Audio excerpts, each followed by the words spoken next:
also just come back from a very interesting podcast that you've done in Romania. Who was that with? Andrew Tate, Andrew Tate podcast. Let's maybe start with that. What do you think was the most surprising thing meeting him in person? I think until you've met the man and see how he operates, the guy's constantly working. In my opinion, it feels like the whole of Western Europe is a sinking ship and the people with money are looking to abandon. And it's the highest rate of millionaires leaving any country in the world is actually the UK. As much as people criticise the US is the best place in the world to make vast amounts of money with the highest access to the best banking in the world, with the best capital flow, with the best, you can get the best loans, the best deals. It's all there. What would be the definition of who a 1% man should surround himself with a woman? Today's going to be a baller episode. I've got a good friend of mine, Frankie Lee, podcaster extraordinaire. He also owns a business which is a content removal business. Today we're going to delve into entrepreneurship, mindset, maybe some fitness stuff and a load of different stuff in terms of your background, what you've done, and also some of the people you've met over the last few years. You've also just come back from a very interesting podcast that you've done in Romania. Who was that with? Andrew Tate, Andrew Tate podcast. Let's maybe start with that. What do you think was the most surprising thing meeting him in person? I think a lot of people have an opinion on Andrew, obviously, with the nature of how he's gone out into the world. I think until you've met the man and see how he operates, the guy's constantly working. The guy is consistently working. He's obviously, when he puts his glasses on or when he steps on a podcast, he steps into his character mode. That's a version of Andrew that steps on that podcast for 1, 2 hours, 3 hours, 4 hours. But the man that you meet behind all of that is completely different, I believe, to what the public sees. I think that's helped him in terms of gain the polarity to be able to cut through the noise. But in some areas of his life, it's probably not helped him. Do you think that's more of a alter ego? Yeah, I think we all have them. I think every single one of us has an alter ego. Like, when I step onto the mic, when you step onto the mic today, I think a different version of us potentially comes out, or a more eloquent version of us comes out compared to what normally comes out in, say, the gym environment or anything else. But I think he's just took it to the extreme, with what he does. But honestly, when I walked in the house, I was expecting like 13 Latinas in the lounge, stripper poles, fireworks going off, and go-go dancers. And I walked in, and Tristan let me in the house, and I walked past all the security, and I get in the room, and his video guy is working on the computer over there. His other guy, Yusuf, that I was communicating with to get the podcast done, was over there just telling me, like, this is where we're going to shoot, this is this, that. And then Andrew's over there, and he's just working away on the laptop mode with his shirt off, like head down, laptop, hey guys, doing his stuff. So it's like, when you see men at top level of the game that have made a lot of money and are doing a lot of stuff online, you understand the amount of work ethic that they'll put into what they do. Like, it's even when I met you, for argument's sake, when I met you the first time, I thought you're just a gym guy, right? The gym guy, nice gym guy, don't get me wrong, but just a gym guy. When I'd known you over a period of time and I saw how much work, like, I know every morning that you're up at like 4 or 5 a.m. and you're walking around the marina and you're doing like cold DMs and you're voice noting people, and I know that's what you do. But other people don't see that side to you that I see to you because of knowing you. So it's like the perception online of what people give and the actual work that goes into what they do are two separate things. I think that's what I learned from it. Do you think a lot of people really underestimate what it takes to be successful? So if you look at, say, what Andrew Tate has done, phenomenally successful, polarized a lot of people. I probably wouldn't necessarily want to be him with some of the problems he has right now. But that by he's built a big audience, very, very successful. But that's taken a lot of fucking work to get there. And what you just said actually gives me a huge amount of respect for him, that you turned up and he's just fucking grinding away on his laptop, because I think everyone thinks he sits around just smoking cigars all day and banging birds, basically. Yeah, I'm sure there is that side of his life as well. I'm sure he has that side. That's definitely there. I feel that for him. But yeah, I just think work ethic and seeing that work ethic it was just paramount to me that, all men and women that achieve anything at top level are doing things that you can't see, and they're making it look easy on the front end. Like, when I get this podcast to the level that I know it's going to, people will say, oh, that's an overnight success. They won't have seen the 5 years it took to get to this point, and they won't have seen the 2 or 3 years it took to get to the very top of the game. They won't have seen it. They'll just find me one day, the same way that most of Chris Williamson's audience has found him in the last 12 to 24 months. They didn't. But I know when Chris started that in a dorm room up in Newcastle. So it's like, well, I've seen that whole work trajectory of his book of work. People don't see the insights that people put in and the work ethic that goes into behind the scenes. I would say for anyone listening to that, though, the biggest thing you can take is the inspiration that if all these people have gone, say, from a fucking dorm room to having a massive podcast, being successful in that, and then 5.5 years ago, I left my job as an estate agent, and now I have a business that crushes it. I've sold a $14-15 million online. Like, there's people out there doing the exact thing you want to do who have done it, and you can almost emulate their path. And I think for me, that's one of the things I struggled with maybe at the beginning, because in particular the online fitness industry, there wasn't a lot of people who had done what I wanted to do, so I didn't really have anyone to like trailblaze behind, so I sort of had to do my own thing and figure it out, which is why I actually think it's easier to some degree for people now in a lot of industries, because although the market's more saturated, there's more proof of concept of what works. Well, what I'd encourage people to do, on from what you're saying, is I'd encourage people to earn their right to eat at the tables that they're eating at. We were talking just then about the Tate podcast, right? And when I went there, I said to you before we started this podcast that people before me, like the 2 or 3 podcasts before me, had paid like $100,000 each to do the podcast with him. And I don't pay fees for podcast guests. I just do it. I earned the right over 5 years to do the conversation, and by doing over 200 reps of conversations, that allowed me the style and the ability to converse with someone at that level of communication and make it, you know, I believe, hopefully people agree, like a real deep, meaningful conversation. Whereas if I watch the podcasts that are paid to have him on as their 3rd episode and have cheated the system, you can clearly tell by the conversation and the depth of the conversation that they've skipped the reps needed to get to the level. So what am I saying here? What I'm saying is that rather than, you know, if you want to be in Charlie's position right now and you're looking at what Charlie's doing, understand not where Charlie is, but understand where Charlie started. So he's just told you he started as a real estate agent, then he's gone from real estate agent into fitness.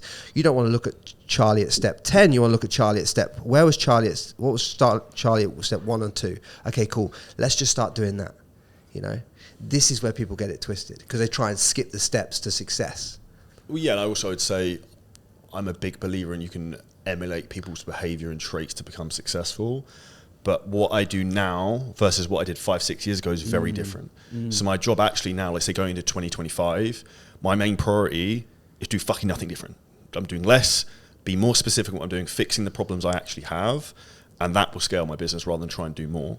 But the reality is at the beginning is the eat shit phase where you have to do basically fucking everything and just like all guns blazing and just go for it and figure it out.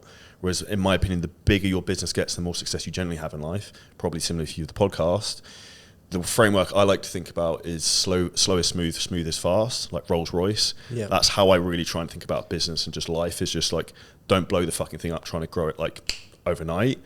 Do it in a process that you know is going to work.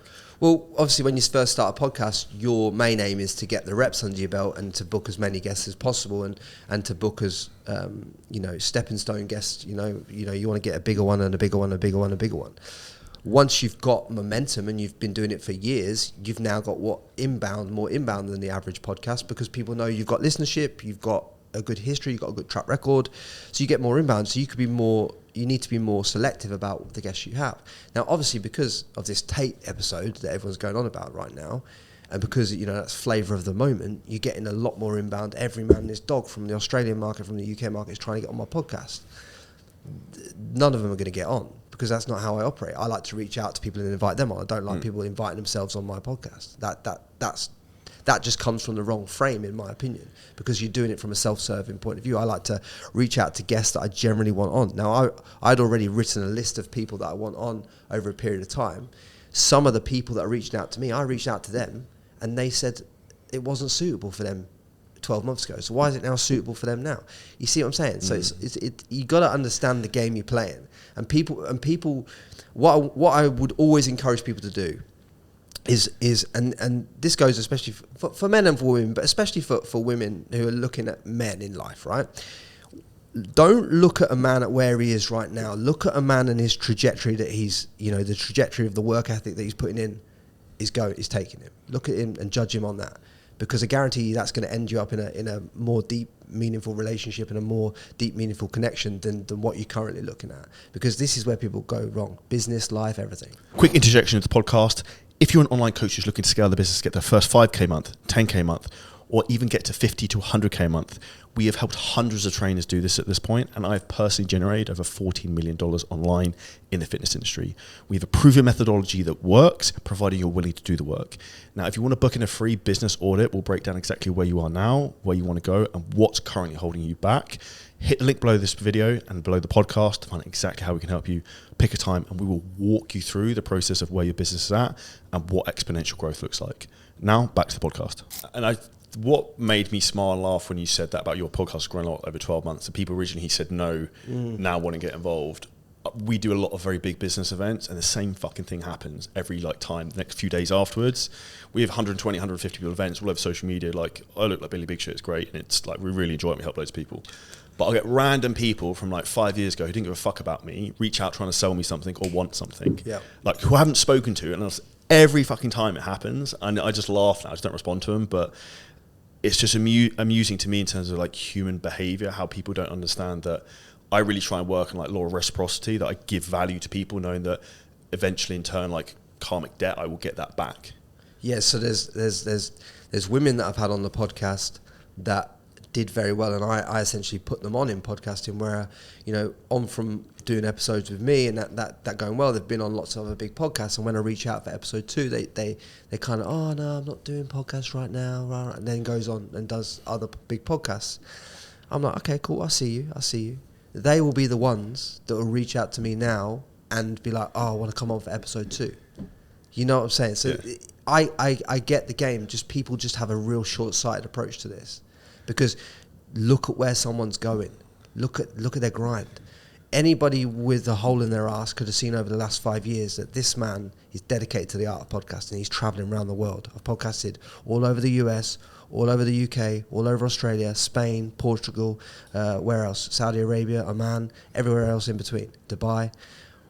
When you got someone that's going at that level and they're going to all those places podcasting, there's a good opportunity that they're going to knock on the door and it's going to open, you know? Make sure you're on the right side of that if you've got the opportunity to be. Do you think a lot of people don't even knock on enough doors though? Because what I see is people are too afraid and throttled by fear to try and take the chance of starting the podcast, starting the business, asking the girl out, and that thing just holds them back more than anything else. Do you know my biggest fear in life, Charlie? What's that? My biggest fear in life is thinking to myself, I'm laying there, I'm just about to die, and I think to myself, oh, I could have gone harder and done this, could have done that. It's like I was in, when I was in Romania, I was in a shop, and my mate was dressed nicely. Mate Eros was dressed nicely, and he'd seen these 2 beautiful girls in the shop. Now I'm dressed in my tracksuit bottoms, this, that, and the other. But I had an agreement with Eros that in this shop, he looked at these girls, he liked these girls. I thought, right, we're going to do cold approach. We're just going to do it. And we did this cold approach. I had to do it because I had to step into, because life is too short, right? So we did this cold approach, got their Instagrams, and it's all good. I did it. I served the purpose. Now, I didn't want to do that in that moment because I'm not dressed as, he looked sharper than me, this, that, and the other. But I thought, if I don't do this, if I don't collect these girls' Instagrams for my man here, I'm going to regret that. I'm going to think about that in 2 days' time because I could have helped my friend here.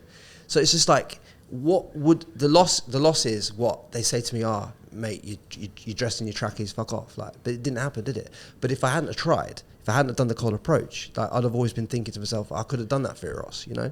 So it's like, that's the whole point of the scenario. It's like, if you don't take the shot, if you don't take the little chance, if you don't put yourself in the situation, you're never going to get the opportunity anyway.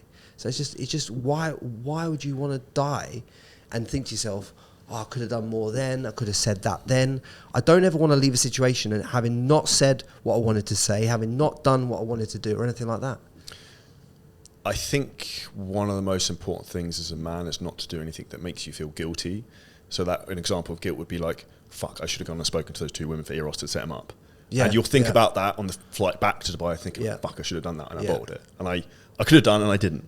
And I think the more you can live your life doing things that don't hold guilt and maybe regret, the happier you'll be and also probably the more successful. Yeah. I thought to myself in that moment, who's taken more punches in the chin in life in this situation, me or Eros? Okay, it's absolutely me, isn't it? So like, well, cool. You can take another one, can't you? Absolutely. If this goes south, just take it on the chin. Just walk through. It's only going to make me better anyway. So you know, even the whole situation about how it all happened, it was all like the most awkward way of doing things possible, but it got done. But that's what life is. Life presents you with opportunities, but they're never gonna. No opportunity that I've ever had the opportunity of has come in the perfect scenario. There's always something off. Like to get the Tate podcast, it was like, can you go to Romania? Well, I'm in Dubai. Yeah. That's not convenient. We have to take all the stuff to Romania. There's all the logistics of that. There's shooting it. You don't know the lighting you're going to get. It's not perfect, but we made it happen. It's an opportunity. You make it happen.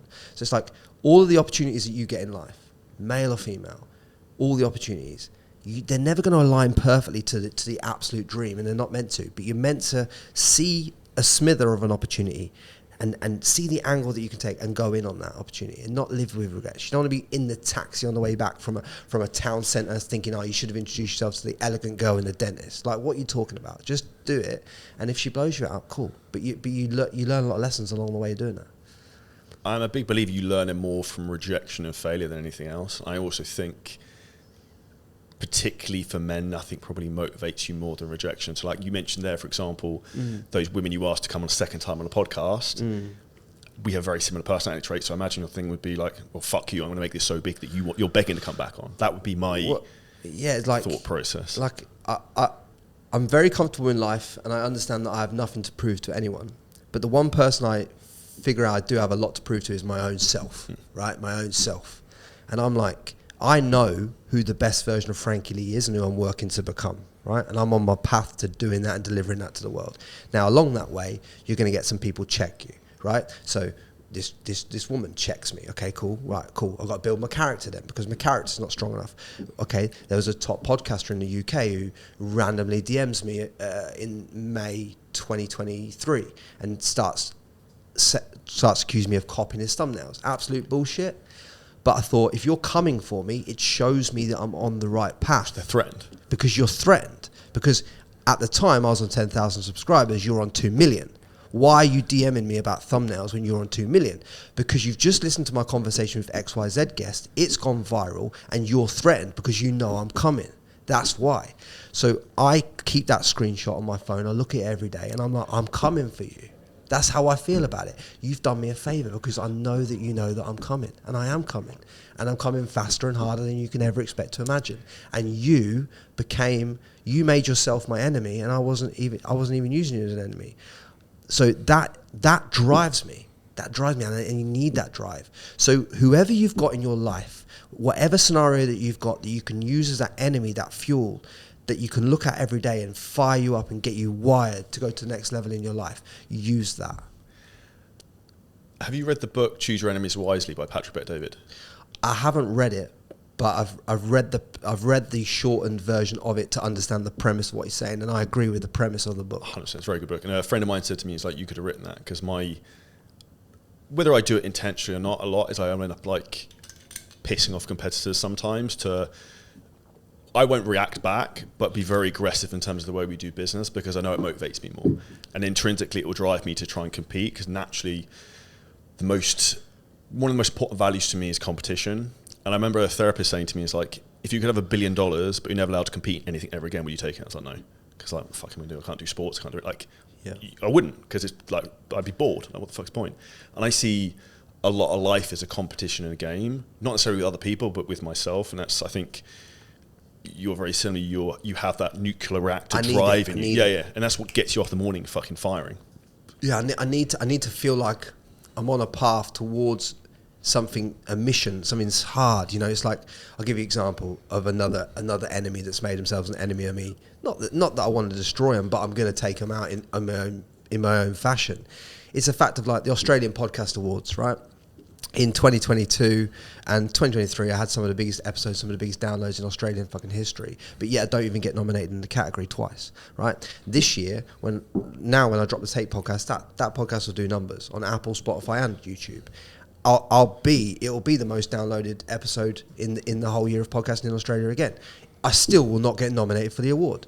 I'm going to smash them to pieces, like, because that's my mentality. I'm like, okay, cool. There's obviously my face doesn't fit with your award scheme.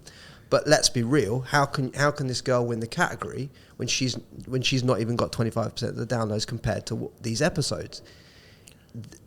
Life isn't fair, guys. Life isn't going to give you these things.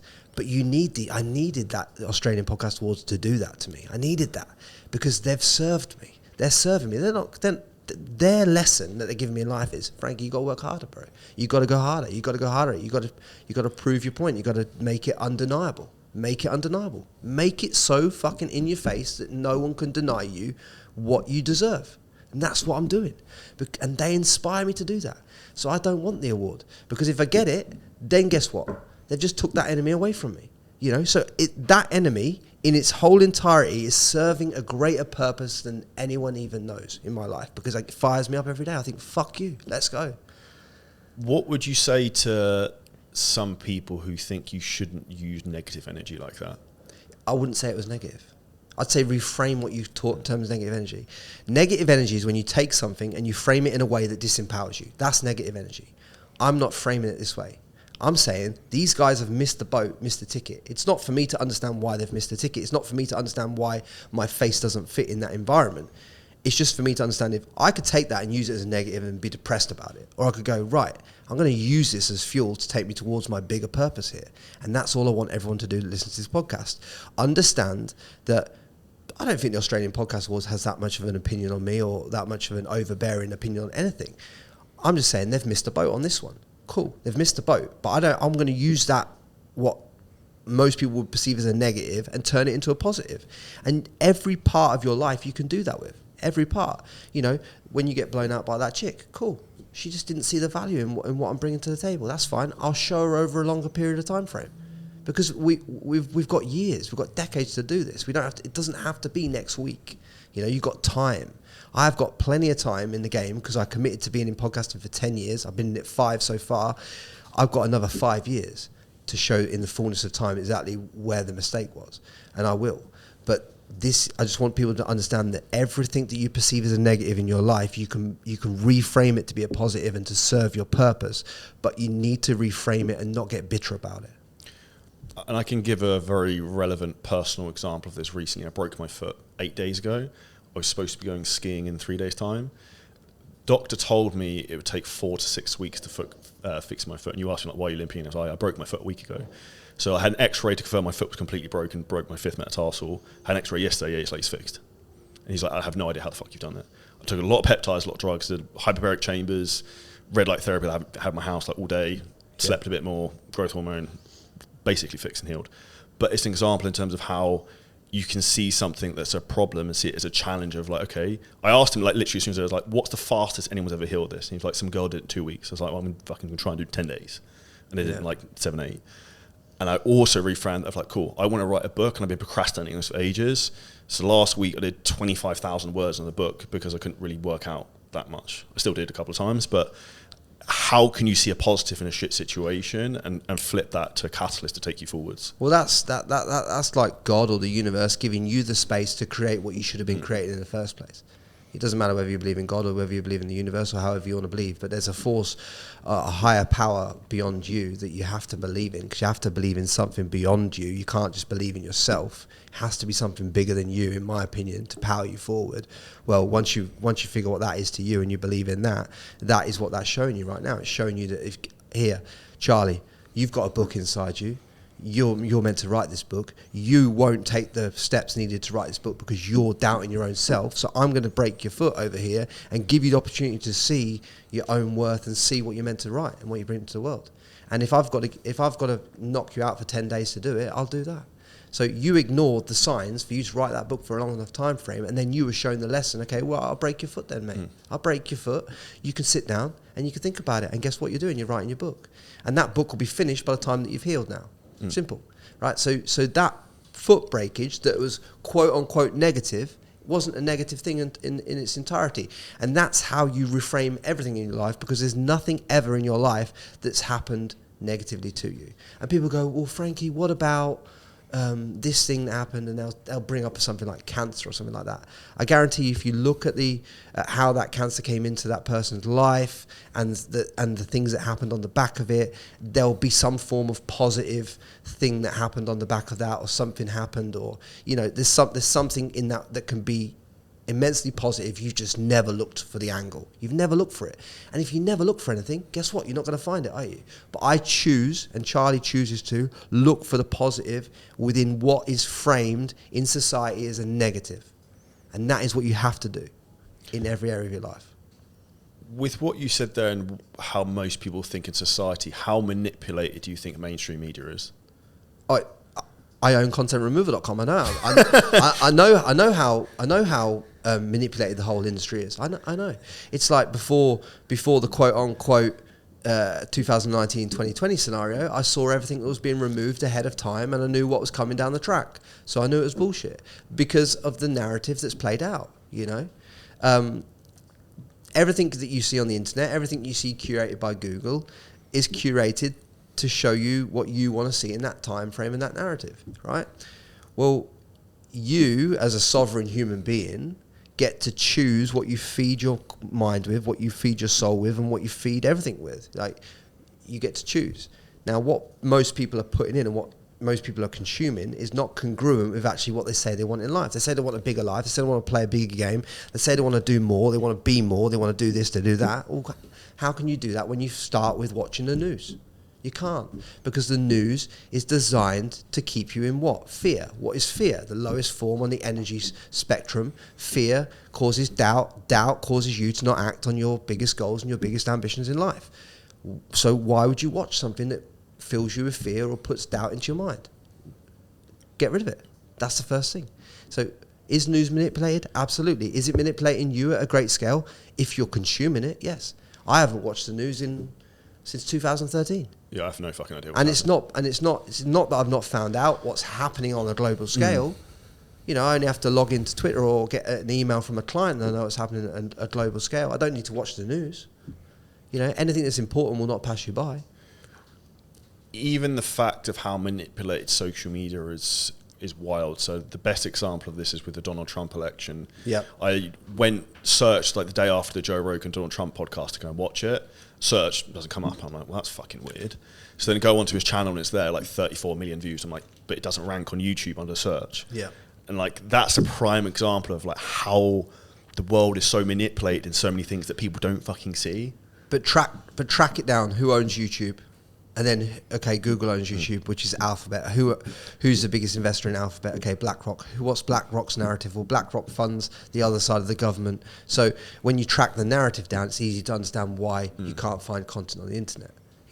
Vanguard, BlackRock, they own the companies. Well, they control every asset. They have shareholders, which means that, everything that happens in Davos, at the forums and stuff like that, it's all congruent. Like when you actually think, you look at the FTSE 500 or something like that, or the Nasdaq, the top 500,000 companies in any country, all the biggest shareholders of every single company on that list are all owned by the same fund, the same asset, the same thing. The control's the same. It's the same metric. That's why they'll all run out the pride flag at the right time. That's why they'll all run out the same narrative at the same time. It's like, it's obvious. If people are just tuning into the news and following the narrative, you'll get 4 jabs, 6 boosters, and you'll be fucking set for life. If that's the way you want to run. But just understand that there's a way bigger game at play here. And, you want to be congruent and sure that what you're watching and what you're consuming, it aligns with your values. And the only way to do that is to remove everything from your sphere. So remove the news, remove the iPhone, remove all the stuff that you're constantly dopamine hit by, and sit with yourself for a long enough time frame and then reintroduce certain parts of it and you'll see different narratives. Do you think the UAE and Dubai is manipulated by those narratives? I think the UAE on the grand scheme of things is better than most places in terms of how they do things, but don't for a second think that the UAE or any other part of the world is not involved in and complicit with every element of this, because they are, right? It's only certain countries in the world, in South America, that have been sanctioned, and certain countries in the Middle East that have been sanctioned, and certain countries in Europe that are sanctioned that actually aren't fully compliant right now, but they will be. Do you believe there's some like world order who like a few people are running everything? I'd say absolutely. Yeah, there's definitely There's definitely a few families at the top of the world that run everything. Absolutely, yeah. There's no doubt in my mind. But as soon as you can understand you're in a system, you can take your power back. Just accept that you're in a system. You don't have to run the system. You just need to know how the system works. Once you know how the system works, you don't need to worry about who runs it, how it's run, all this stuff, and get involved in all the quote unquote, Alex Jones stuff and all that stuff. You don't have to get involved in all that stuff. You don't have to go the David Icke route. You can just understand there's a system, understand there's a certain way to play it to make money and to look after your family. There's a certain way you don't want to play it, right? There's certain things you want to say and do in public. There's certain things you don't want to do and say in public, right? That will help your narrative. Just understand the framework and play the framework. And don't worry about the large. You're not going to beat the system. You're not going to get out of the system. The system is the system. Like, we're all in it, right? But it's just understand it. Put yourself in a position to see as many of the chess pieces on the table as possible, and then play the positions and play the game as you see fit. The way I almost explain, I don't know what you were doing for content removal. I had a boxing gym. Okay. Do you ever have a proper job, like a corporate job? Not a proper corporate job, no. Oh, well, I was in sales. So when I left my job in a estate agency, the analogy I'd like to give is like I suddenly looked behind the curtain of how the world actually fucking worked, how the tax systems work, how you can actually make money, how you can't keep the money in the UK because of the tax system, and you're like, this is absolutely wild. And then you suddenly realise being a PAYE employee in the UK is never a way that's going to get you rich. Also, the tax systems and the tax codes, if you can actually read them and articulate them, they're actually written for business and for people to make lots of money. They're not written that the average person, if you're working on wages, you don't stand an absolute chance you're going to get finished at every level of the game. If you're in the middle class, you're finished. If you're in the lower class, you're finished. In the lower class, you've actually got a higher probability of getting out because you're not predetermined with middle class terminology, but still system applies, right? But when you move it to business, for argument's sake, you can live in the UAE and have an LLC as a pass-through vehicle, have access to the whole American market and pay zero taxes. What you're seeing in the UK right now is you'll see, if you're a UK guy or you're trying to run a company in the UK as a UK national, you're fucked. You're completely fucked. You're getting taxed your ass off. However, if you're a non-dom or someone of a foreign ownership entity or a foreign passport, you can have a limited company in the UK and you can run that as a foreign operated company and run it at very minimal taxes and probably in essence have that as a pass-through vehicle or as an owning entity or something like that as well. Depends how you structure it. The City of London, what most people don't understand is the City of London is separate to London. It's a completely different jurisdiction, similar to the Vatican City, and that has different set of tax rules and jurisdiction as well. So there's many different things that people don't understand, but there's a reason why all the Russians, all the Chinese, all the Indians and everyone like that at billionaire status invests into London, and that's because it's a very good vehicle for trusts, a very good vehicle for protecting assets, but it's not a good vehicle if you're an English national or a British national with a British passport. It's not a good vehicle then. And it's ironic that it's a tax haven for foreigners, but if you live in the country, you're fucked and you're British. Yeah. Well, this is it, and the whole economy of the UK is London. That's the whole economy, and the economy of the UK is the financial system, because it has the strongest financial vehicles, and that's why everyone uses it for that way, right? But, however, if the UK does change its system and brings in tax on non-doms the way that they plan to, they could finish themselves. I think London would implode at that point because we're all going to leave. They'd all move their money, yeah. There'd be a lot of money. But London real estate, if you walk around Kensington at night, if you walk around all these posh areas at night, when I go and stay there, I stay near Hyde Park and walk around these areas. There's no one in the houses. They're all the houses are owned by Russians, the Chinese, the Indians, the other people. They're just literally like funneling money into the UK and sitting it there as a safe haven asset, right? So once you've seen that at a high level, you've got to understand there's certain rules to the game that we've got to learn as British people that we don't know. What is it we can't see? We'll start to understand how this system works, then position yourself accordingly. I personally couldn't live in the UK and work in that system. I couldn't do it because it would just kill my soul.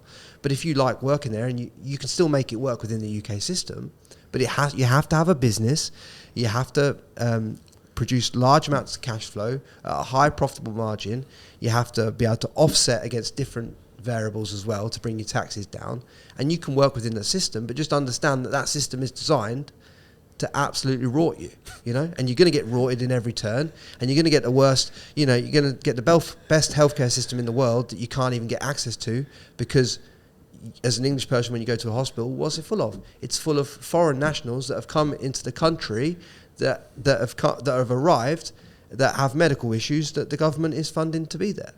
And those people, let's just go along a long enough time frame, what are those people brought into the UK for? They're brought into the UK because they're voting age, they're fighting age, and they're there to cause problems. And what's happening on the streets of England? Problems every year. Do you think that can actually be ever changed? It's not. No, you're not going to change, because the system is designed. No, but I mean, the people now come into the system, now they're British nationals and they've ingrained into society, so you can't undo that. It's not designed to be done. No. What you're watching right now, from a content removal point of view, from what I've seen online, what you're looking at right now is the invasion of Europe. Every European country is being invaded, quote unquote invaded, because they have to meet certain quotas of taking certain immigrants from certain locations. There's nothing wrong with the immigrants. I'm not moaning about the immigration. I immigrated to Australia. There's nothing wrong with immigration. Skilled migration is different to the immigration that's happening in Europe. The back end of Europe is being filled with immigrants from locations that are, quote unquote, non-desirable, non-working, non-performing, because they're voting men at certain ages to change the political stances within the countries. You've watched the UK go from Conservative to Labour.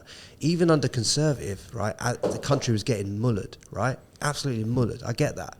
But Conservative are for business, which means they're for business, which means they're for jobs, which means they're for lower tax rates, which means that there's more opportunities for people.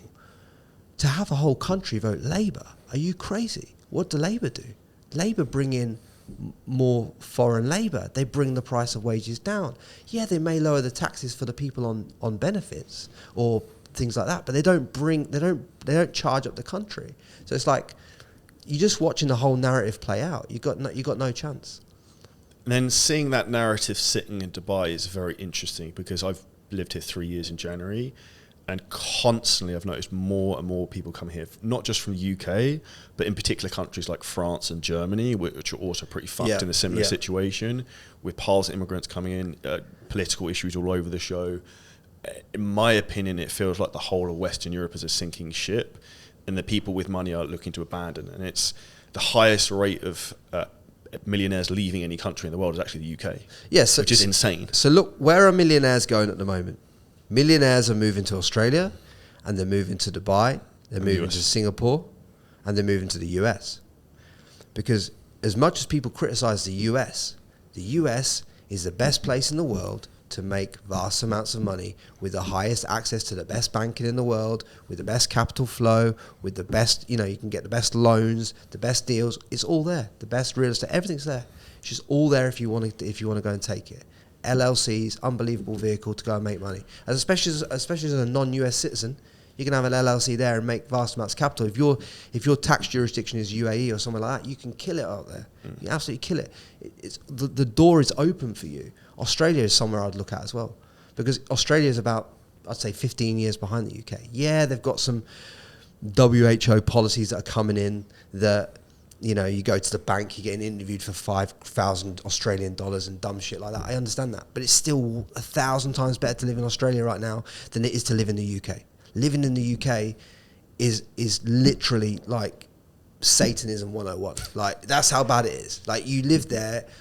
My soul was destroyed in 2013, 2014, and I left. When I go back there now to see my family for Christmas, I'm like, this is fucked. Mate, even just landing at the airport, you feel the energies come around you. Like, the energy of the place. It's flat and drains you. It just sucks the energy force out of your body. That's the only way. How do you feel when you go back there? So I said to you earlier on, like, I remember I didn't go to the UK for maybe 12 months. I remember landing, going to Costa Coffee, and I walked in, I looked around, and I was like, what the fuck is wrong with these people? Like, overweight, just the conversations people were having, I'm like, this is just retarded. And when your field of awareness and the people you surround yourself with, like all my friends are entrepreneurs, if you live in Dubai and you live in the right areas, everyone's generally an entrepreneur, has a decent job, you don't hear degenerate conversations about bullshit, and you suddenly realize the difference in terms of like normies or what normal people, like quote normal people like, and then the people who are actually like going somewhere in society. Yeah. And the gap between the two of those, in my opinion, is getting bigger and bigger. As much as like the wealth gap is growing, that gap between like the people who are manipulated and the slaves of society and the people who have almost got their freedom to do what they want is getting bigger and bigger. Yeah. It's one thing I can't understand in life is queues, right? People will queue for stuff. That's a British thing. Why are you queuing for? Just either come back and there's not a queue there, or pay someone else to wait in the queue because you haven't got the time. Because if you can generate more than £15 in an hour, how can you afford to wait in a queue in the UK? Like, it's crazy to me. It just doesn't make any sense to queue for whatever you're queuing for. It's like even phone lines when people are going for these festival tickets. There's no way I'd sit on a phone line. You get a PA to do it, or pay someone else to do it. But like, don't sit on the phone line. You can use your time more wisely to access new levels of self and new levels of business. Like, people just aren't using their time right. You've met a lot of interesting people, and a lot of successful people from all over the world. What would you say are the biggest cultural differences you've seen, say, from Brits, Americans, Australians across the board? Cultural differences? Yeah, in terms of like the way they do things, business. It's not so much cultural. I just think it's just the language of business and mindset that's taught, and money that's at the top end of town. And let's just call the top end of town 10 million plus, right? The language and the way that they speak is just completely different. The way they look at opportunities. For argument's sake, one of my mentors is called Peter Try. He's worth about 200 million in Australia. He's got one of the biggest sauce manufacturing companies in Australia that produces sauces for like Nando's, Walgreens, all that kind of stuff. All the sauces and all the stuff, the condiments, everything like that. Walmart, all that kind of stuff. He said to me literally 2 days ago, he's like, Frankie, a lot can change in a 3-year period. Because the question I'd asked him, because he told me 30 million was the number. He's like, 30 million, you got to get to 30 million. When you're at 30 million, you can do anything you want. I was like, cool. Peter, I'm not at 30 million right now. I'm at XYZ. How quickly can I close the gap from here to 30 million? He goes, we can do it in 3 years from now. I was like, okay, reverse engineer that for me. Tell me how that's done. He's like, well, a lot can change in 3 years because we're going to do this, we're going to do this, we're going to do this, we're going to do this, we're going to do this. And I'm like, holy fuck, this guy's showing me a path that I hadn't seen before. He's showing me a way that I couldn't even compute. He said to me, you can make $30 million US inside 3 to 5 year period, anybody. And then he broke down the system on this phone call to me about how anybody can make 30 to 50 million inside this thing. Now, I may release this conversation, but what I'm saying is, like, when you're at that level of wealth, he said to me, there's no rush, because I didn't achieve 35 million net worth until I was 35. But just understand, Frankie, that all of that net worth that I achieved happened between when I was 32 and 35, 3-year window. So he says, everyone thinks you're on this constant sprint to get to this ultimate goal. He says, no, you'll be on a marathon, and then you'll tee yourself up for a sprint. And in that sprint, you will do that 20 to 30 million. And then you'll have a little marathon again where you're getting your infrastructure ready before you sprint to 100. And then, do you know what I mean? Yeah, so it says, just bear in mind, we're in the game of inches before we get to miles. And then we're in the game of inches again before we get to more miles. And how he articulated it and how he explained it, I thought, okay, this is clear to me that it doesn't matter whether you're Alex Hormozy, which I've spoken to at length, or Keller at Sinez. Keller at Sinez is a great example for women, right? Keller at Sinez, what does she do? She created fitness programs online, started selling ebooks, and she was doing millions and millions and millions of dollars. She kept creeping in inches of millions and millions and millions. And then she did an exit, and that exit got her 250 million, her half of that deal, right? And it got her business partner, her former partner, husband, he got him 250 million, right? But what were they playing? They were playing exactly what Peter said. They were playing the game of inches. Then they went on a mad sprint for a mile. They collected a large sum of capital, and then they went back to the game of inches. Now they're building again to go again because they've bought the company back. Once you understand that narrative and what I'm saying, you can approach life differently. So I want all of you that listen to this, it doesn't matter whether you've got £100 in your bank, or whether you've got £1,000 in your bank, whether you've got £1 million in your bank. What I'm saying is, just understand that the game you have to play right now is you have to play the game of inches that tee you up to run that sprint. Now, whatever that is, in whatever industry you're in, play that game of inches first to tee yourself up so that when you sprint, you can sprint for a short period of time and collect your 1, 2, 3, 4, 5, 10 million in that sprint, which is exactly what I know that over a period of time you will do. You'll be teeing yourself up to soon in the next 2 years. You'll be running for a sprint where you'll collect a large sum of capital in one go, more than you've ever seen in your life. And that's because you put the inches in along the way to get to the point where you can run the sprint.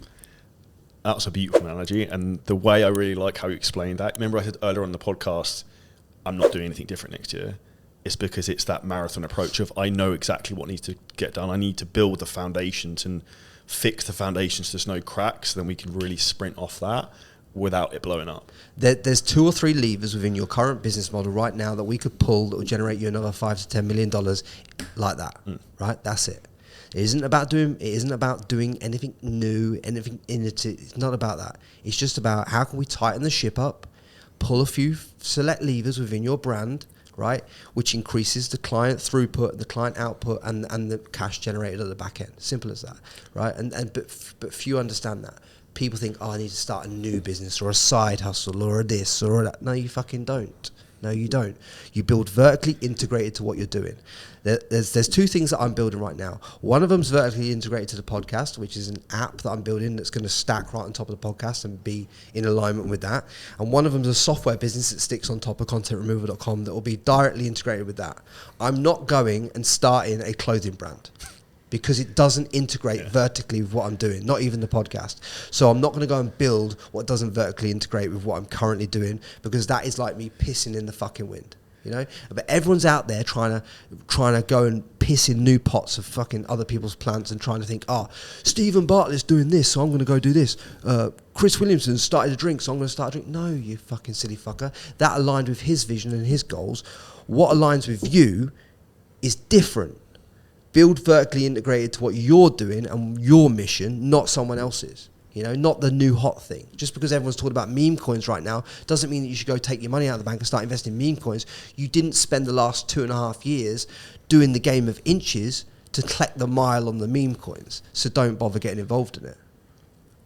The guy who was talking to you about how to get to 30 to 35 million, would you be able to give us the 1 or 2 biggest takeaways from that? Yeah. Build and vertically integrate in the same niche. Okay. So he started off, what did he start off doing? He started off selling condiment sauces, right? So getting a manufacturer selling condiment sauces in little tubs. Then he's like, right, I'm selling to the fish and chip shops, I'm selling to this. He saw a Binoki truck, which is another brand in Australia, and they were delivering large canisters of sauces and condiments to shops. And he's like, that's the game I need to be. I need to be in the manufacturing game of the large condiments. So he vertically integrated and started to build out manufacturing in that niche, right? Then he started to build that. Then he's like, right, cool. Now I've got manufacturing, I need distribution. So he bought a distribution company, vertically integrated it into his thing. So now he owns the manufacturing and the distribution. Now what can he do? He can distribute to all the main players in that whole space. Cool. Now he's got that sorted. What's he going to do? Now he can go back to producing small condiments for the big chain retailers and the big box stores and the chip shops and deliver them and have the infrastructure to deliver them. Cool. Now he owns that space. Now what does he do? He goes, well, cool. Everyone else is doing that. Now I see all these influencers and all these brands want to launch their own sauces, their own this, their own that. I can manufacture them and take an overrider on the percentage. So now he's partnering with some of the biggest social media influencers in the Australian market specifically, like Sushi Mango. He's gonna bottle and make their condiment sauce, you know, and he's gonna take a percentage for doing that. He's not gonna take a fee for doing it. He's gonna take a percentage of the overall delivery of the sauce, because he's got a tech department that can not only bottle it, manufacture it and distribute it, but he's got the department that can engineer the flavor and everything else to make the condiment in the first place. So what's he done? He's got tech and research department vertically integrated. He's got manufacturing vertically integrated. He's got distribution vertically integrated. Now he's doing partnerships with brands and people and celebrities and stuff like that. Endorsements vertically integrated. He's never stepped out of the niche of what he does. He's just vertically integrated it. But what could he have done? He could have gone, I've made a load of money in sauces. I'm just going to piss over here into real estate. I'm going to piss over here into this, that, the other. Don't get me wrong. He's took money out the back end and stacked it in real estate, like childcare centres and stuff like that. But that's just with kick-off cash, not with operating money from the business. He took the operating money and that money and kept investing in infrastructure, because when you think about it, when you've got infrastructure, you've got distribution, and you've got everything else, what have you got? You've got a moat around your business and a moat around your life that people can't fuck with, because no one can go into the Australian market right now and build what he's got. Not even Amazon. Amazon would take them years for Amazon to go and build it. Yeah, they've got the money, but it take them years. They haven't got the amount of distribution. When Amazon entered the Australian market, right, they struggled for 2 or 3 years to get the same infrastructure that Booktopia and other people had already got in the Australian market, and they're still struggling to grab market share now. So you can't just walk into a market, swing your dick around, and expect the market just to go, right, cool, you're here. No, you need everything vertically integrated, and that's what Peter's done. I really like that, and that's something I think about a lot, is like, where do you have competitive advantage? The field, right? Yeah. So like, if I'm in the fitness niche, I'm not then going to go into open a fucking restaurant. I know nothing about that. And I think that's where people get red shiny object syndrome way too much and lured in by something, thinking the grass is greener over here, because we're naturally, as human beings, attracted to the new thing, whether it's the woman, the business, the fucking car, whatever it is.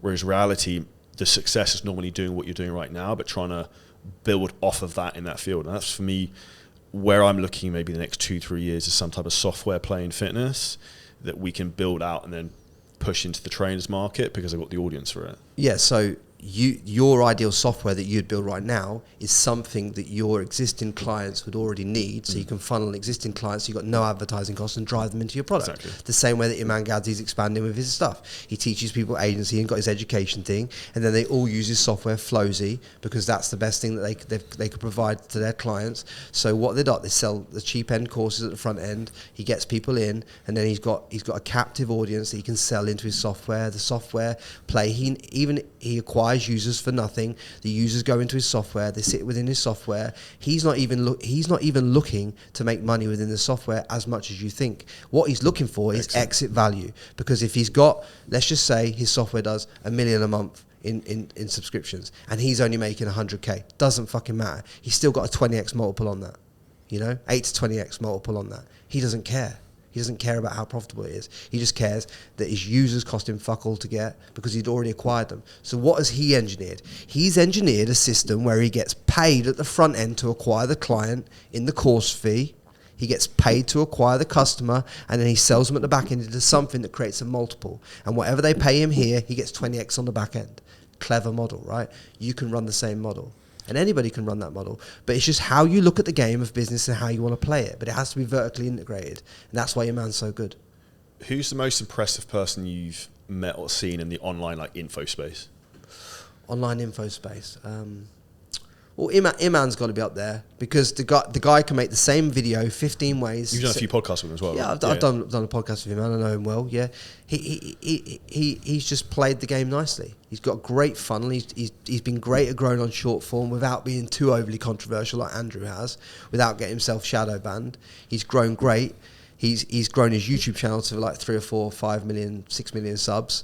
And he funnels it in. He sells the same narrative, and the narrative is the world's ending. You've got 10 years to make money, and you're basically watching a beautifully engineered video sales letter that leads you into an agency course or an AI course or some course on his platform, Educate, and then from Educate you funnel into his software. Beautiful business model. What happens? The user gets served education that allows them to make money. When they make money, they become a software client. When they become a software client, they add to his multiple. He gets what he needs. You get what you want. Everyone makes money. It wins. That's one of the best people in the whole info space that you'll see. When did you first meet him? Back in 2021, 22. Have you seen a big change in him since then? Or do you think he's always, because he's very young as well? I think he's moving differently now in terms of like just the way he's investing, the way he's positioned himself. I think his circle's very closed, and I think that's natural, because when you start to have success, people will attack you. I understand the game he's in, and from a reputation standpoint, what he's doing and how he's moving is congruent with how much money he's getting as well. So as you go through the levels, you can't operate as a man in this world at the same way at 10, 20, 30, 40 million as you can when you're at 2 or 3 million, because you got bigger problems, and when it comes to moving that amount of capital and keeping it safe, because you got to understand, between 0 to 1 million, you're in the hustle phase. Between 1 to 10, you're in the capital accumulation phase. Once you get to 10 million, now you've got to think about asset protection. Now you've got to think about, oh, maybe I can't get a wife because my wife in this jurisdiction can take 50% of everything I've got. Yeah? So you start to become more about defense as well as offense. You've got more to lose. And you've got more to lose, right? And there's a different story. It's a different framework. And what I've seen with Iman, because I've followed him for a long time and then obviously become his friend and then had him on the podcast, what I've seen with him is his mentality towards business and life has had to change just because of how many avenues of attack vector that there is to attack him, to attack his brand, to attack his character, and to take money off his table and his family's table, you know? Do you see that as something as a rising trend that's happening more and more? So obviously, Tate's had the issues he's had where he's spoken out against the system and has got all manner of problems going on. And then there's people being deplatformed and all this type of shit that's been going on. Do you see that as something that's a rising issue? I do, but I also see it as a marketing vehicle. If you read the 48 Laws of Power, in order to galvanize an audience, you need a common enemy, right? Tate has picked the Matrix, aka the system, as a common enemy, similar to what Iman's picked, similar to what Luke Belmar's picked, because they know that that's a narrative that they can play and get verticals in, which allows them to attract large amounts of audience, which allows them to turn them into paying customers. Simple as that. It's like, pick an enemy. The enemy's a public enemy. Everyone can understand what the public enemy is. Then sell the fear of that enemy, taking over this, that, and the other, blah blah blah blah blah, and then sell something on the back of that actually helps people. They all sell things that help people, but they've all picked the same common enemy and framed it in different lights because they're all trying to elicit the same thing, which is the sale of the software, the sale of the course, the sale of something else. Because basically, they tell you the problem, they aggravate the problem within you. They aggravate it. When it's aggravated, you can sell to the aggravation, right? The real estate agent will say to you in Dubai, hey, there's Charlie, you're looking to buy this 3 million pound penthouse. There's a Russian guy looking at this penthouse, you know what I mean? I used to do that to people when I was a estate agent. He's got a lot of money, you know, he's got 6 girlfriends. Your ego's being attacked. And instantly you want to swing your dick with this Russian oligarch and you want to get that property before him because they've fucking aggravated something within Charlie that he needs to fucking scratch the itch. There's nothing wrong with that. But just know that you want to understand as a human being, what is the play here? If I go into this man's play, Iman, Luke Belmar, Andrew Tate, anyone else online, if I go into their play, can I make money out of it? Okay, cool, maybe I'll do that. But you don't have to play the full system. You don't have to become the full suite of products in that system. Just play the system, play the part of the system that you need to make your money, but then also play your own system as well. Just understand the system, you know? It's all systems. We talked earlier about the system of government and the system of money and the system of how you even become a client of someone else. And the only way that you become a client of anyone else, the only way that anyone becomes a client of Charlie is because you aggravate that they want something more in life within them. You put out a piece of content that says, hey, Frankie, you want to become a PT online that makes more money than you're making. You're currently stuck swapping time for money in a David Lloyd in England, and you fucking hate it. Right? And you aggravate that in me and I go, fucking right. And then I pay you 5, 10 grand, 15 grand, whatever I pay you. You teach me a better system. I work the system that you know that works to get me the result. I get the result. Cool. Wicked. Why do you think people in the UK in particular are afraid to invest in themselves? It's a taught fear. It's a taught fear, I'm afraid. Like it's literally like the whole narrative of the UK is low vibrational system. I can say that because I've lived in Australia, I've lived in Dubai, I've lived in America, I've lived in the UK. When you're in the UK system, you will never realise how low vibrational it is until you take yourself to even a place for a month where you have sun every day, vitamin D. The clouds, have you seen in the UK how it's always cloudy?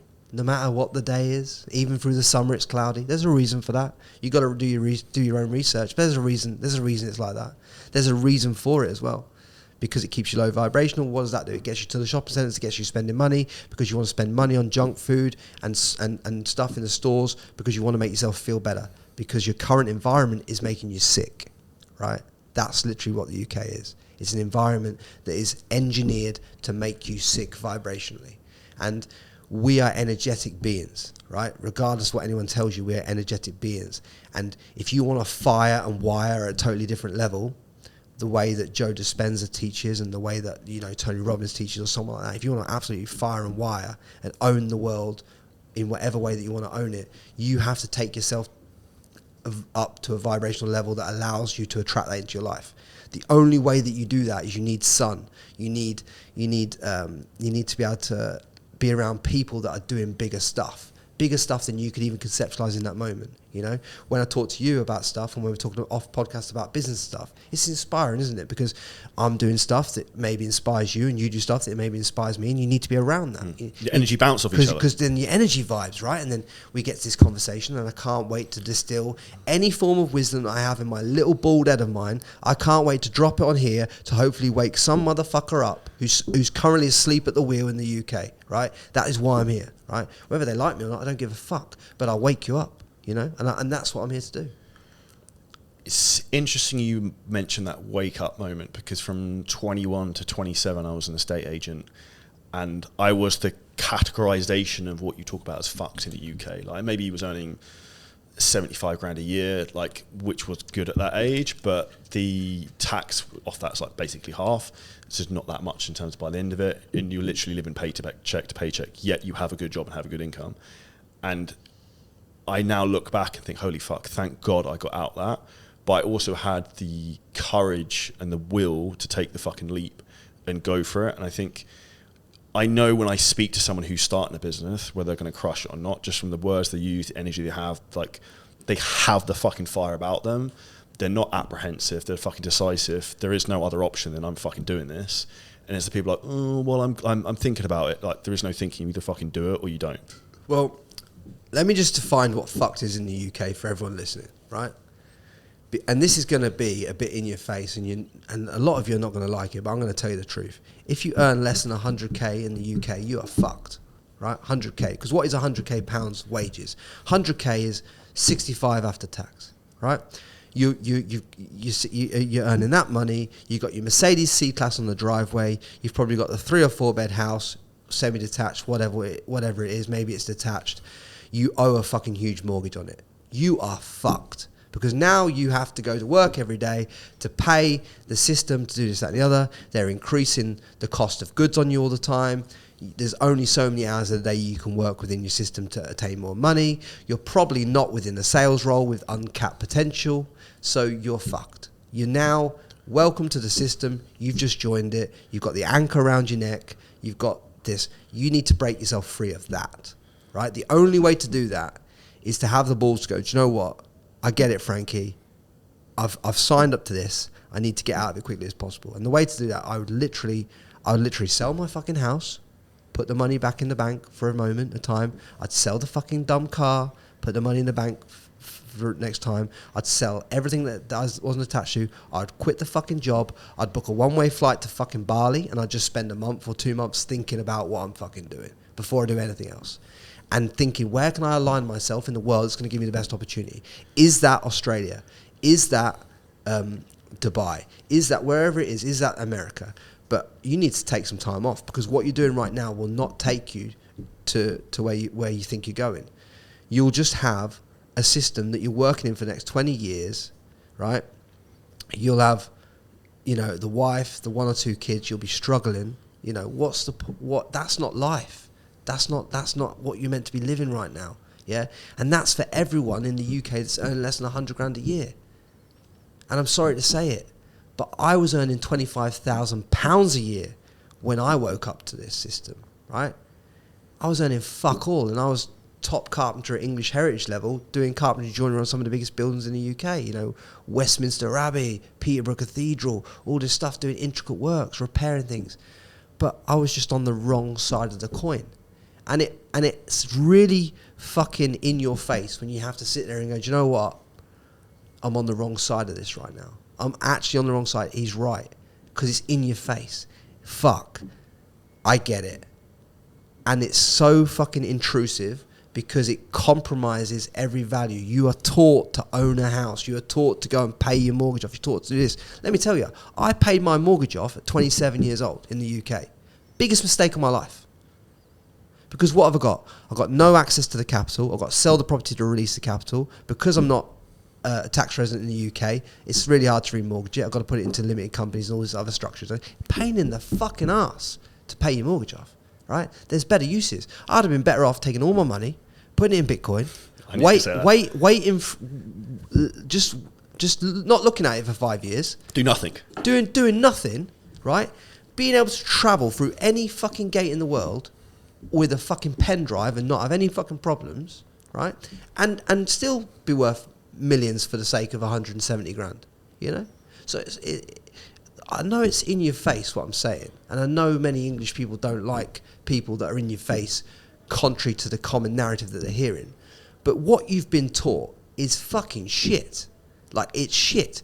Go to school, get a job, go to university, study, become a real estate agent, get the C-class on the driveway, get the 3 or 4 bed house in fucking Gloucestershire, and fucking find the wife from your local area 10 miles in, settle down, have the children. Nothing wrong with the children and the wife. I completely agree. Nothing wrong with that. But, like, let's be fucking real.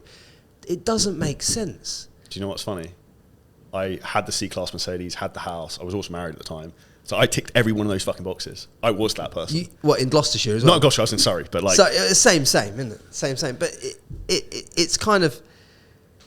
if everyone's being taught the narrative, there has to be a reason behind it. I would just implore all of you to understand the reasoning behind why you're being taught the narrative.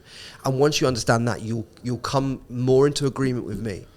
Because I've travelled the world for the last 5 years with this podcast, meeting some of the best minds in the world, and none of them are living like that, and they're all leading extremely extraordinary lives. Yeah.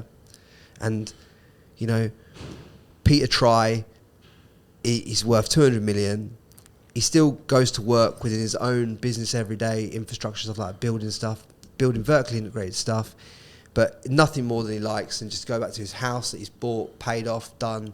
He just rides around the fucking grass on his mower, looking over the fucking cliff tops at uninterrupted views of the sea. If you want to live that kind of life and have that kind of freedom, and then be free to be in, you know, Mykonos whenever you want, or Dubai, or you can do business anywhere in the world. If you want to live that life, you've got to look at what these people are doing. And I'm telling you what they're doing. They're not fucking locking themselves into a system that disempowers their growth. Was there a definitive moment that woke you up to this? Yeah, there was. I was working on a place called Thorpe Hall Hospice, which is a care home where people with cancer go to finish their final days. And I was renovating this whole building for 12 months. And I was seeing people come in to leave this world, brother. And it's fucking painful to see that. And one of the key things that I noticed from talking to these people were like, they were so happy, bro. They were like, they were 3 weeks away from dying, but you know, I'd ask them questions on the way in and out and just try and add cheerful vibes. And they'd come and comment on my carpentry work and how good it was. And they would ask me, like, you know, what is your dream in this world, and what do you want to do with yourself? And I'd ask them, you know, is there any regrets you have in life? And they'd say things like, oh, you know, I wish I'd travelled. I wish I'd done this. I wish I'd done that. And they really inspired me to ask a deeper question. And then I was sat in the van, the transit van, looking at this hospice, watching people, you know. Every day I'd see people getting wheeled in on a stretcher, and then 3 weeks later I'd see that person getting wheeled out in a you know, going to the mortuary, bro. Like, it was that kind of place that I was doing up. And I was sat there, and one of these people that I'd spoken to that had told me about, you know, I got a great rapport with this old geezer, and he just great energy about him. And he was saying to me, like, you know, you really need to travel, you really need to experience the world. You know, my biggest regret is not doing this, my biggest regret is not doing that. He's teaching me so much stuff about life. And I sat in the van, and I'm watching this guy who watched get wheeled in 3 weeks ago, that I've had a great rapport with, you know, like see him like a grandfather type thing, because I'm speaking to him every day as he's walking past and he's coming to see my work. So watching him getting wheeled out in a mortuary truck, and I'm sat there and looking at this, Charlie, right? And I'm in a transit van. I'm earning £355 a week in the UK. That's got to be taxed, bro. So I'm taking home 290 quid. I'm eating chicken, I'm eating rice, and I'm eating broccoli from a bowl, and I've got to work 10 hours a day. I'm like, something's got to change. So I turned to my friend Alan in the truck, who was a stonemason. And I said, Alan, we can't go on like this, bro. We can't. This is fucked. He says, what are we going to do? I said, we're going to go to Australia, bro. He says, why Australia? I said, because when I go home at night and I turn on that fucking TV stuff and I turn on like Channel 14, I've seen like Bondi Rescue. I've seen Holly Valance on Neighbours. It sounds fucking stupid. I remember watching that. But it's like, what did I want in my life? I wanted to be able to access the women that look like Holly Valance.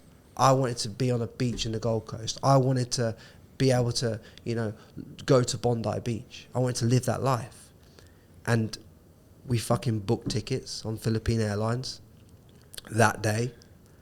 And we didn't have any money, and we went working private jobs at weekends, and we were working the week, earning £300, and we were earning £150 a day each, going and doing odd jobs and stuff like that. And I worked as a doorman, and I worked all these extra jobs, and I went and I took it, and I went to Australia with $6,000, a pair of boxing gloves and a pair of boxing boots, and I just went and made it work. And that was it. That was a one-way flight, and just an opportunity and a chance. And it was that guy, I think his name was Jeff, that inspired me to take that action, because he showed me in 3 weeks more than I'd seen in my entire life, because I'd watched him come in, he'd given me the best energy he could, and I'd watched him be wheeled out of the place, bro. And when you see that level of life, and when you see that in front of your fucking eyes, you can't unsee that shit.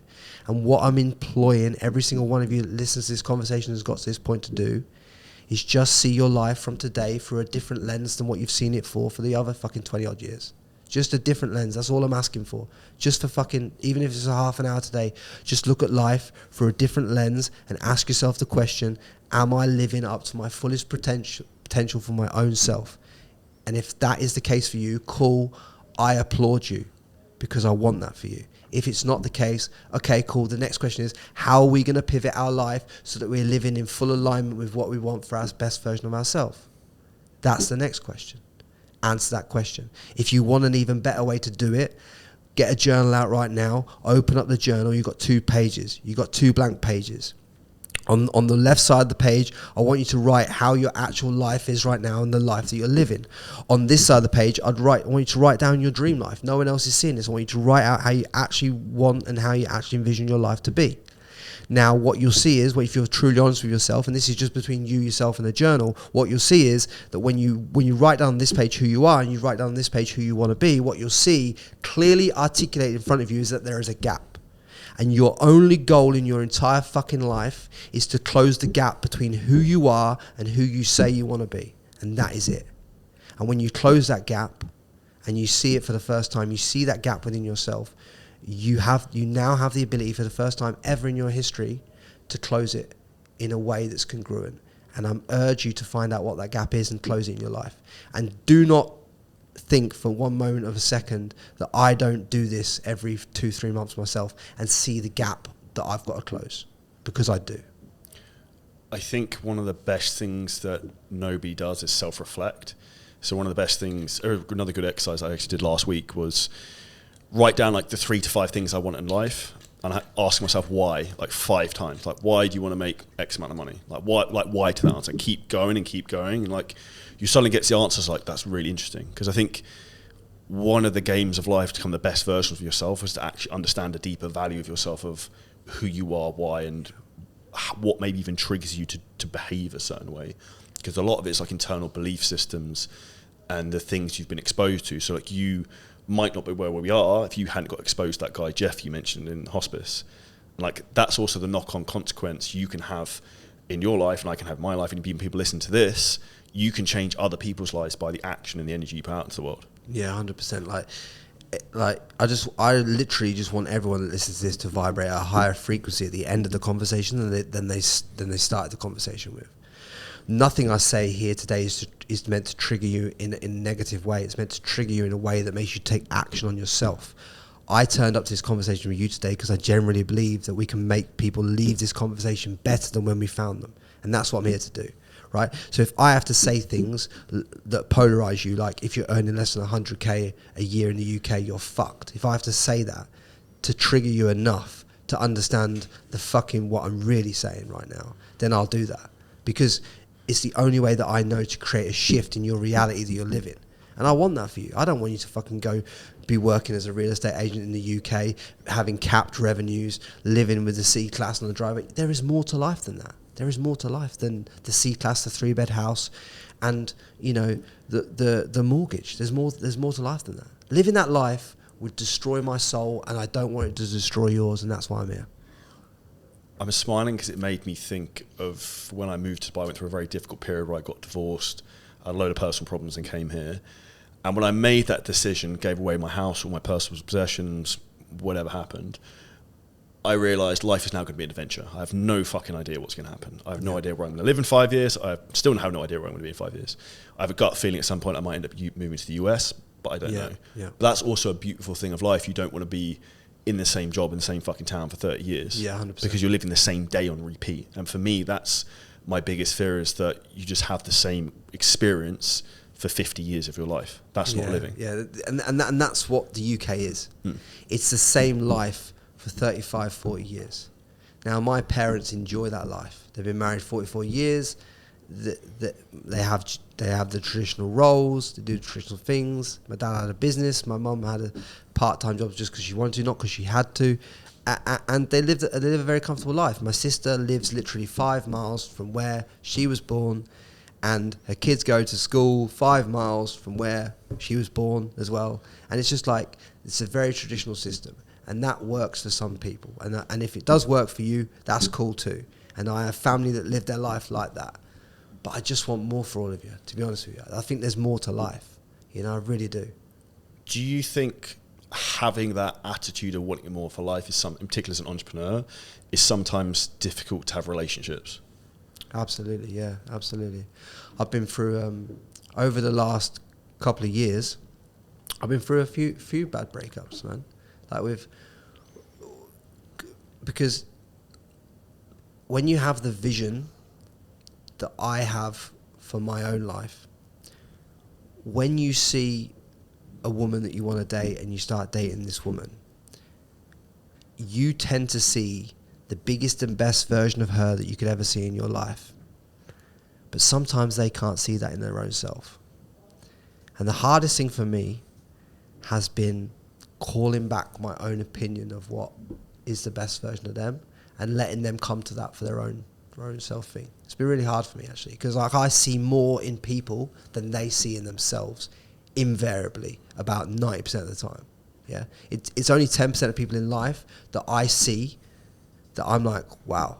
Like, I know that you see big things in yourself, but I guarantee you that I see bigger things in you than you see yourself, right? I guarantee you that, just from speaking to you. I know you see big things, but I see bigger things. I see way bigger shit, right?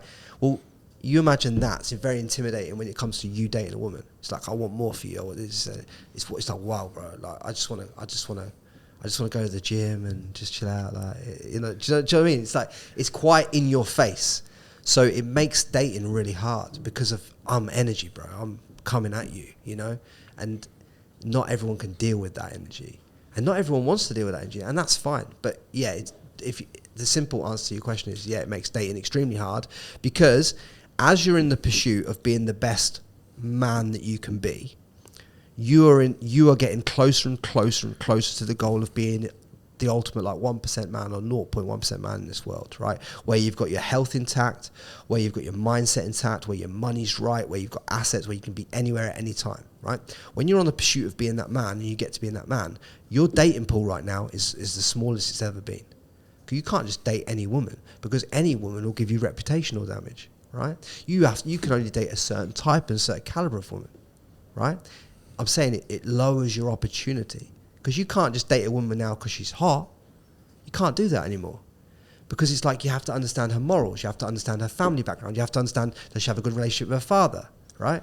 All this other stuff you have to understand. Why do you have to understand it? Because we're talking about risking a high net worth individual, someone who's built their character up to this standard, with someone who can cause them immense reputational damage on the back end. And every man, including the founder of Telegram, Pavel, right, flying to France. That's retarded. Flying to France with his Instagram model, one of his Instagram model girlfriends, and what's she doing? She's putting out their location on Telegram. She's putting out their location on Instagram. She's fucking telling everyone ahead of time where they're fucking going and where they're eating and this, that, and the other. What did it do? It caused him reputational damage at a high scale, right? So even the biggest, most powerful, well-engineered men in the world, well-put-together men in the world, still come down to reputational damage from picking the wrong woman to surround yourself with. And that's the problem with the dating game. When you try and elevate yourself, it's like, who do you surround yourself with? What would be the definition of who a 1% man should surround himself with a woman? Someone who understands that even though they're on their way to the top 1% right now, that there's way more levels to the game that they want to achieve. Someone who will not talk about their business outside of the house, right? Because you need to know that your business is on lock.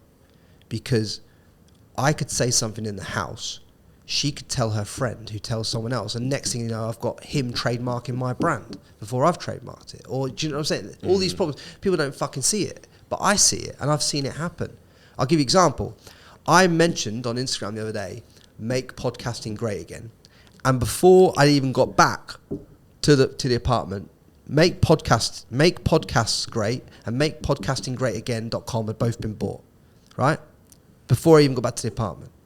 Now, it just so happens that I already own Make Podcasting Great and Make Podcasts Great already.com, right? They're the two I wanted, the shorter ones, not the longer ones. But it just showed me, imagine, brother. Imagine they go to a lunch together and she says to her friend, oh, Frankie's doing it, because they all like to dick swing with each other at lunches and brunches. And they say your business. I had this with my last girlfriend. She's half Puerto Rican, half Colombian. Spicy, 15 out of 10. Weapon of mass destruction. But when they're pissed off, they chat. And they go and chat with the girls. And that caused me problems, right? Because they like to be pissed off. They're Latina. That's how they get up for themselves, right? They fucking want to be angry about something. But that causes you reputational damage on the back end because they'll go say something to the girls at brunch. Those girls are probably going out with other successful men. Those successful men will cause you problems in business. So invariably, who you pick is super important. And the harder you elevate as a man, the harder it becomes. I feel sorry for women, actually, more than I feel sorry for men. I'll tell you for why. Because there's not that many genuine men in the world that have elevated to the level. Put it this way, there's more beautiful, elegant women in the world that know how to carry themselves than there are 1% men. Hence why, when I walk in the gym at TK MMA, when I look at who the beautiful Russians, Ukrainians, Romanian women are dating, they look like they've been hit with the back end of a spade. And why is that? Because there's not the top 1% men out there, brother. There's not. And I think Dubai, you probably see that disparity more than anywhere else in the world. Like the extreme example brother. Of that. Extreme. And even if you said we are in the top 1% of men, even if you said that, right? I'm not saying that I am. I'm saying I'm certainly on the way to it, right?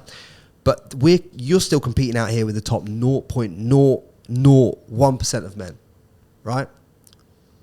That have vast amounts of capital. They might have a royal palace. Yeah, they might not be in the physical shape of you, but they outweigh you with cash. They outweigh you with assets. They outweigh you with all. You're competing with that, brother. Political connections. Political connections. This is it. Like you're trying to out-angle someone who can't be out-angled with just the normal thesis. Like the hardest game is the male game. It's really hard to be competitive. All you got to do as a woman to be a top 1% woman in this world is just be elegant, articulate, dress well, and just don't talk about your man's business outside the house and let him look after you. You know what I mean? And maybe be open to being more traditional roles where, yeah, if you want a job and you want to work and you want to do your thing, maybe you go do that. But don't try and be a quote unquote boss bitch, because that's the most least. I mean, nothing makes me softer than when I see a girl in a suit trying to be a boss bitch. Like that it makes me soft as fuck. I don't know about you, but like there's no. That's not very beautiful. You know what I mean? It's the softer. I like the Russian way of how they operate, because it's just beautiful. It's Christian values. It's traditional values. They like to be looked after. I like that kind of vibe. You know, softer approach. Do you think the traditional values in dating have been corrupted by dating apps, social media, and places like Dubai? Well, dating apps are on subscription, which means you're not meant to get off them. That's why they're a subscription. There wouldn't be a subscription if they're designed to get you off the app. So we've all been on dating apps. We've all tried them, right? You know, I know a lot of girls that are on Raya and things like that. But it's like, you know, it's a bad system. It's always, I mean, the best, most elegant and articulate women that I've met in this world, I meet them all naturally through business connections or through introduction or in real life. I don't meet them on apps, you know, because it's a wrong environment. You're meeting someone in a frame that's not congruent with what they say they want. You know, if you say you want a relationship but you're on an app, do you really want a relationship because you're on a subscription? You know what I'm saying? You're meeting them in the wrong frame. Well, it's a forced situation as well. Well, yeah, trying too hard. You're trying to force a square peg in a round hole. There is applications for apps. I've been on them. I've been on the apps. We've all been on the apps. Any man that says he's not been on one, you know. I legitimately haven't, but like. Well, maybe you haven't. I was married for a long time. That's why. But maybe you're married, right? Yeah. So it's just different. But every single man has been on an app. You know, even Tate back in the day was using Tinder and setters to create dates in his life. Well, that's smart. But so that's what they're doing. Leverage. It's just they're leveraging the apps, leveraging the system. What system are all the women on? Okay, they're on this system. Cool. I'll leverage that. I'll get a setter. I'll make it into a business thing. That's how they do it. That's how a lot of top men are moving out here. You don't think they're talking to girls on Hinge or this, that, the other. They've got a setter. They've probably got a female who knows what to say and how to say it, and they've taught frameworks to that sets the dates for the men. And then they just fill them in with a conversation about 30 minutes before the date. That's how it's working out here now. Like it's advanced. There's even AIs and APIs that you can plug into the back end of these things that will automate the whole process for you. You mentioned AI, which is something I was going to bring up. And you talk about people who are fucked and making 100K a year. My opinion, in 5-6 years' time, the world is going to be very, very different because of AI. If you actually even look at like one of the highest occupation jobs in the world is drivers, like taxi drivers, lorry drivers, all this shit, gone. Yeah. So there's going to be masses of unemployment coming into the market, and how the world looks in that period is very different, which is why I think it's imperative people take action with dealing with their shit now and making money as quickly as possible in the next couple of years. Yeah, I think no matter what year you're in, it's always the most imperative thing is to make as much money in the next 3 to 4 from whatever year you hear this than anything. Like that's imperative, because it's always easier. Like it was easier to make money in 2020 than it is now, and it was easier in 2018 to make money than it is now, right? Facts. I've been through those 4 years and 4 years. But now what we've got is we've got a golden era. And the golden era with Trump in charge of the US, the economy is going to absolutely fucking go nuts, right? Regardless of whether you like, I don't care about your opinion on Trump. I don't give a fuck. Does the man drive business, drive revenue for everybody? Yes, he does. Cool. So you've got a 4-year window right now, possibly 8 because JD Vance might get in the years after. You've got 4 to 8 year opportunity right now to go absolutely nuts. I don't care where you are in the world.